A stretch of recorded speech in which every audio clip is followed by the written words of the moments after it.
Hy is hier, hy is hier, hy het opgestaan uit die dood en hy is hier. Elke knie sal buig, elke tong bely, dat Jesus is die Heer. He is Lord, He is Lord. He has risen from the dead and He is Lord.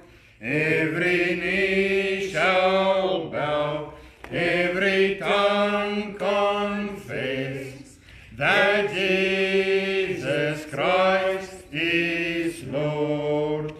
Baie dankie, kan maar sit. Ons is dankbaar vir elkeen wat hier is saam met ons. Ook vir hulle wat dalk so later luister. Die Bybel sê vir ons, die Here stuur sy woord en dit sal nie ledig na hom terugkeer nie. En hy sal dit stuur daar waar dit hom behaag. Kan die woord oopmaak by 1 Samuel. 1 Samuel hoofstuk 1.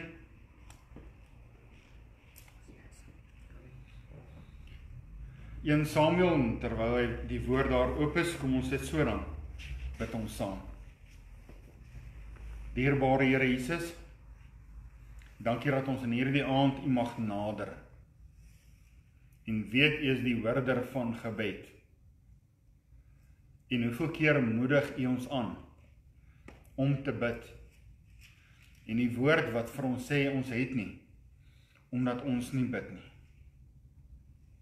Ons bid en ons ontvang nie omdat ons verkeerd bid. Here, U weet in die tyd waarin ons lewe het baie mense vrees vir gebed. Terwyl dit so 'n groot voorreg is. In die Ou Testament moes hulle wag vir die hoofpriester om eenmal 'n jaar te gaan versoening bewerk, om dan hulle sondes voor U aangesig neer te lê. Maar Here, U nooi vir ons in Hebreërs, laat ons met vrymoedigheid na die troon van genade gaan. Ja, Here, dit word genoem die troon van genade, sodat ons genade kan vind en barmhartigheid kan verkry, om op die regte tyd gehelp te word. U sê vir ons, bid en vir julle sal gegee word. Soek en julle sal vind.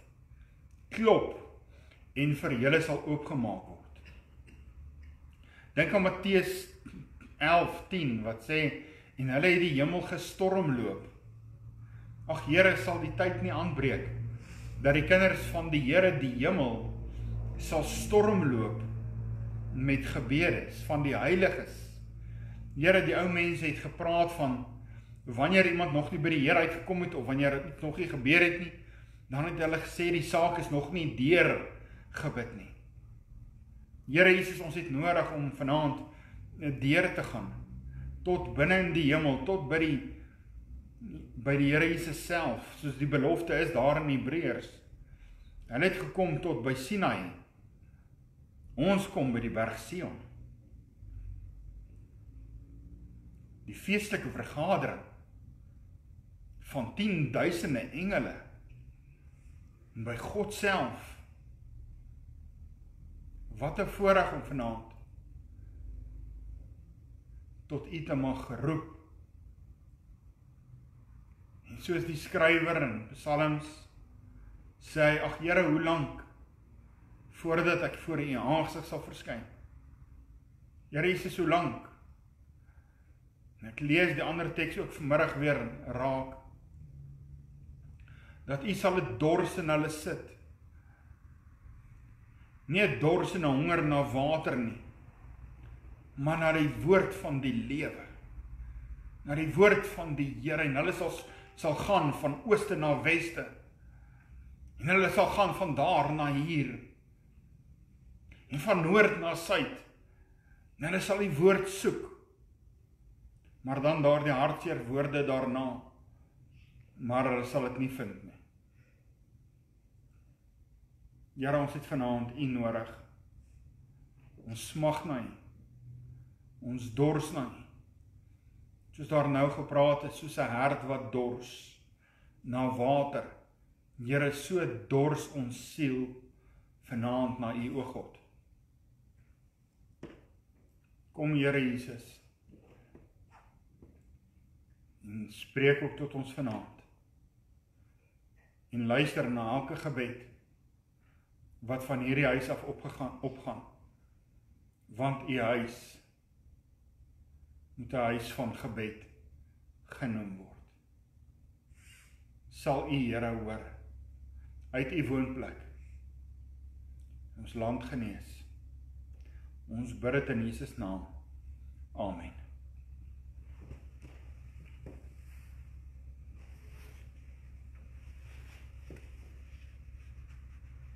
Ons lees saam dan in 1 Samuel, hoofstuk 1, vanaf vers 1.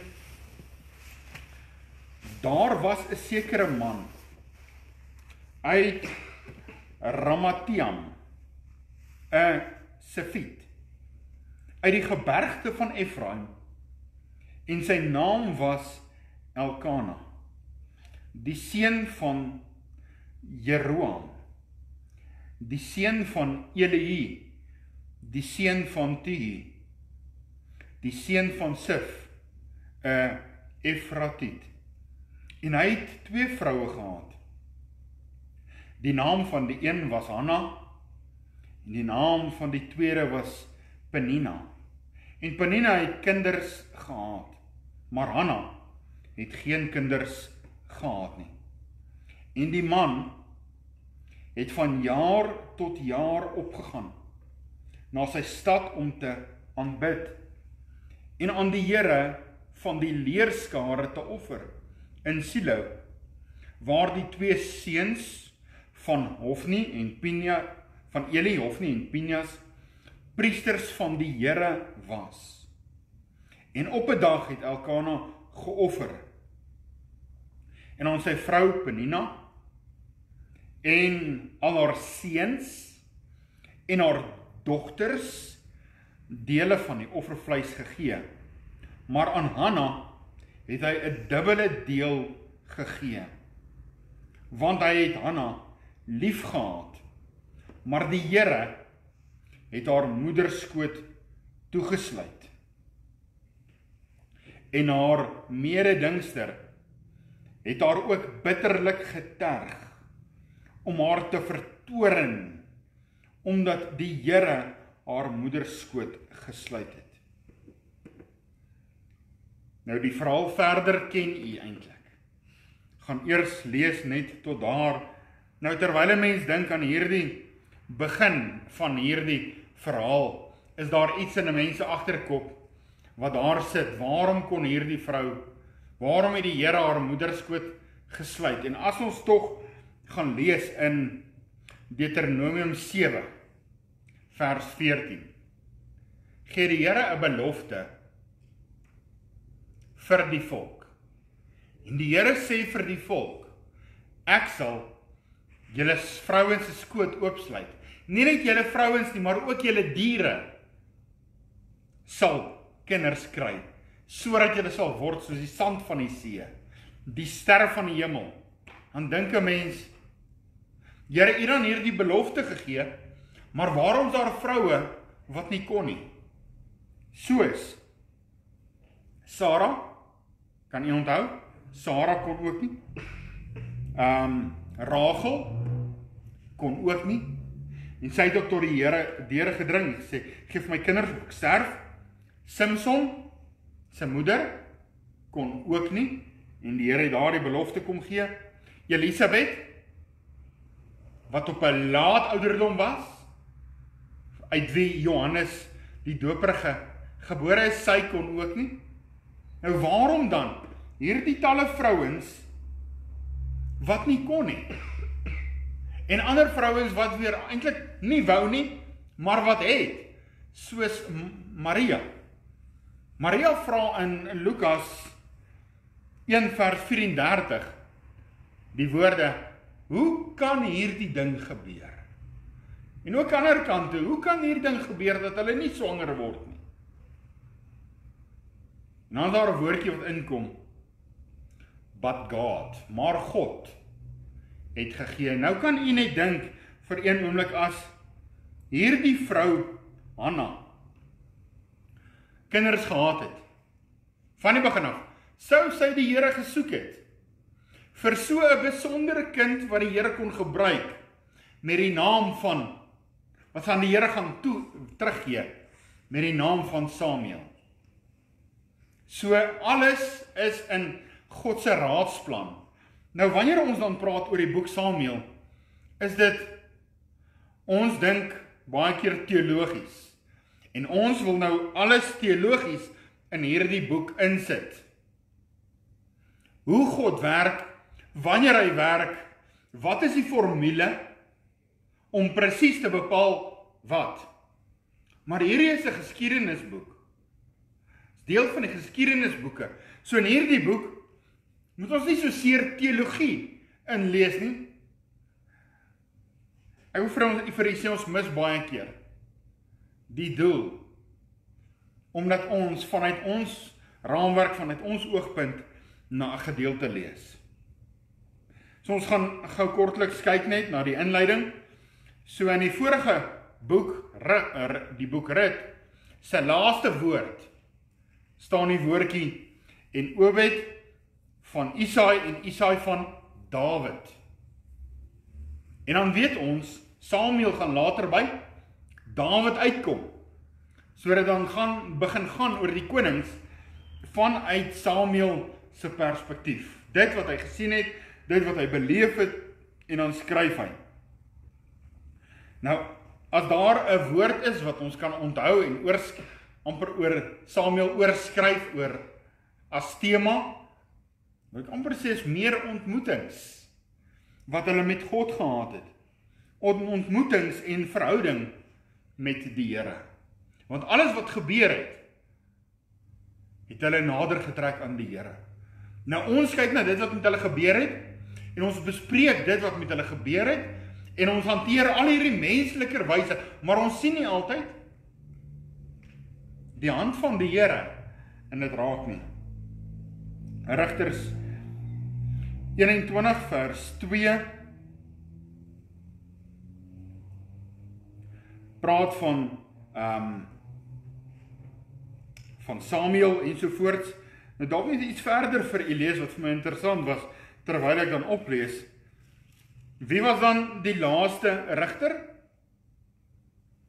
Tegnies noem die Bybel Samuel as laaste rigter, nee weet? Of nie? Wie was dan die laaste rigter? Nou, tegnies lees ons in die Nuwe Testament dat Samuel word onder die rigters getel. Maar toe ek nou weer lees, en ek lees 1 Samuel 8. 1 Samuel 8. En toe Samuel oud was, het hy sy seuns as rigters oor Israel aangestel. Die naam van sy eerstgeborene was Joel, en die naam van sy tweede Abia, rigters in Berseba. So hier is die laaste eintlik. Nou, eintlik sluit die rigters dan met Samuel, maar hier lees ons dat hy sy twee seuns ook rigters gemaak in Berseba. Maar wat diskwalifiseer hulle om rigters te wees? Net die volgende vers 3. Maar sy seuns, aan hierdie hartseer woorde, maar sy seuns het nie. Sy seuns het nie in sy weë gewandel nie. Hulle het in die eerste plek onregverdig wins agterna geloop, en in tweede plek en om omkoopgeskenke aangeneem en die reg verdraai. Dit diskwalifiseer hulle om rigters te wees. Rigters wat die volk juis na die Here moes bring. In rigters lees ons telkens die woorde dat hulle het van die pad afgedwaal. Hulle het die oog van die Here afgehaal. En hulle het die artesasta, die afgode, het hulle begin dien, en so het hulle die Here eintlik geterg. deur dit te doen.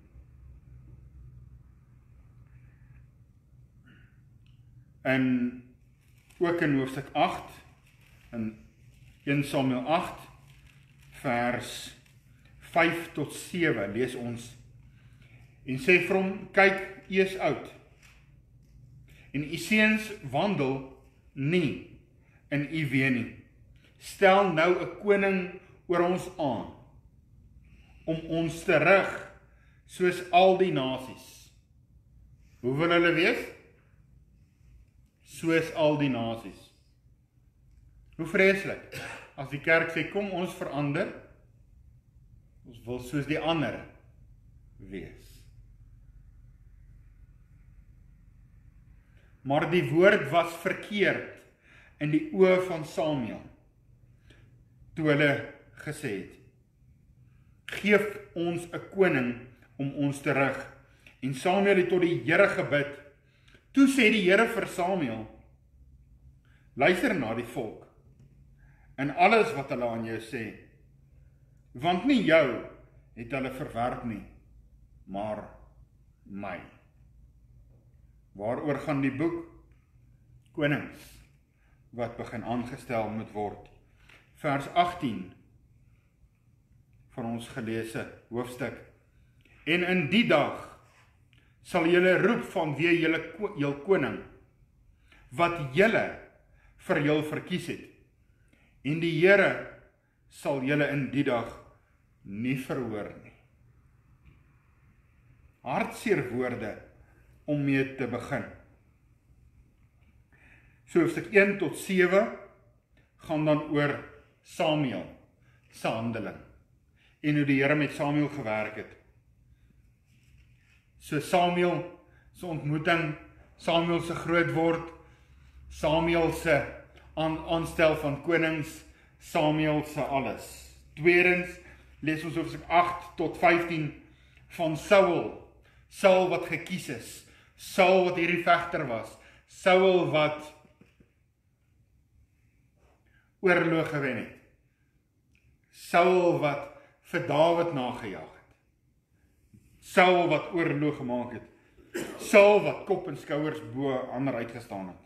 En dan van hoofstuk 15 af begin ons te lees hoe Dawid voorberei word vir die koningskap. Hoe Dawid moes vlug, hoe Dawid nie sy hand aan die gesalfde van die Here gesluit, hoe Dawid, dis ons gedagte wat ons het. Maar eintlik gaan, wil ek sê, die boek Samuel nie oor Samuel nie. Weer die rigters het die boek deurgewerk en hulle ken die boek waarskynlik beter as ek. Maar ek wil vir u sê, die boek Samuel, hoor ons waar ek gelees het, gaan nie vir my oor Samuel nie. Dit gaan nie vir my oor Saul nie. Dit gaan nie vir my oor die voorbereiding van Dawid nie. Maar dit gaan vir my oor die Here Jesus as die vertroulike profeet, die een op wie hulle hoop was. En ons sal nou 'n paar verse saam lees. Vereers, as u saam wil blaai na 1 Korintiërs hoofstuk 10. 1 Korintiërs hoofstuk 10 is die hoofstuk wat die Ou Testament vir ons saamvat as te ware. 1 Korintiërs hoofstuk 10 vers 6. En hierdie dinge, so hy praat nou oor alles wat hulle oorgekom het in die Ou Testament. En hierdie dinge was voorbeelde vir ons, dat ons nie begeerig moet wees na slegte dinge soos hulle begeerig was nie. Vers 11. Maar al hierdie dinge het hulle oorgekom as voorbeelde en is opgeskryf as 'n waarskuwing aan ons op wie die eindes van die eeu gekom het. So alles wat oorgekom het en alles waaroor Samuel skryf, het oorgekom vir hulle en is vir ons as voorbeelde, ons op wie die eindes van die eeu gekom het. En dan Romeine hoofstuk 15. Romeine hoofstuk 15.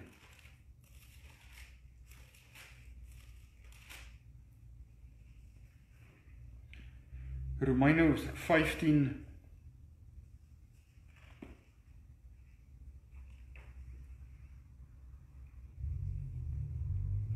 vers 4.